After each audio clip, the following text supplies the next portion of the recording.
বিশ্বনবী ফাতেমারে বললেন, ফাতেমা, আলী কোথায়? ফাতেমা বলল, আপনার জামাই আলী আমার সাথে ঝগড়া করে বাইরে গেছে। বিশ্বনবীর চেহারাটা আগুনের গোলার মতো লাল হয়ে গেল।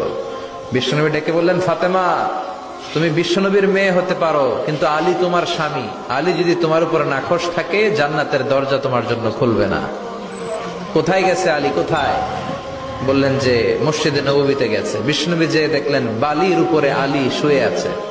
বিশ্বনবী মজা করে ডাক দিলেন, ইয়া আবা তোরাব। তোরাব অর্থ বালি, তোরাব মানে কি? বিশ্বনবী ডাক দিলেন, ইয়া আবা তোরাব, মানে হে বালির বাবা আলী, ওঠো। এখন আলী ওঠে না, রাগ করে আসছে। বিশ্বনবী এদিক দিয়ে তাকায়, আলী ওইদিকে তাকায়। বিশ্বনবী ওদিকে আসলে আলী এদিকে তাকায়। মনে মনে করে এতক্ষণ আপনার মাইয়াই গুতাইছে, এখন আপনি গুতাইতেছেন। বিশ্বনবী যাই বললো, আলী রাগ করো না, ওঠো, তুমি আমার চাচাতো ভাই, আমার ঘরেই তো তুমি মানুষ হয়েছ। ঘাপটি মেরে হাতটা ধরে টান দিলেন। সাইয়েদনা আলী উঠতে বাধ্য হলেন। বিশ্বনবী কারো হাত ধরে টান দিলে ওই লোক বসে থাকতে পারে? উঠে গেলেন, ঘরে নিয়ে আসলেন। নিয়ে এসে বিশ্বনবী খাটের মাঝখানে শুইলেন। ডান দিকে শোয়ালেন আলীকে, বাম দিকে শোয়ালেন ফাতেমাকে। এবার মেয়ের জামাইকে আর মেয়েকে বুঝাতে লাগলেন, নসিহত করতে লাগলেন, গল্প শোনাতে লাগলেন। কি রোমান্টিক শ্বশুর! এরকম রোমান্টিক শ্বশুর পৃথিবীতে দ্বিতীয়টা খুঁজে পাওয়া যাবে?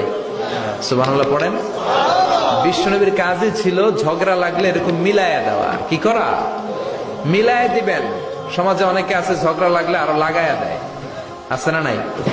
আগুন লাগলে কি দিয়ে নিবা? পানি ঢালতে হয়, অনেকে তেল ঢালে। কি ঢালে? তো আগুন আরো জ্বলে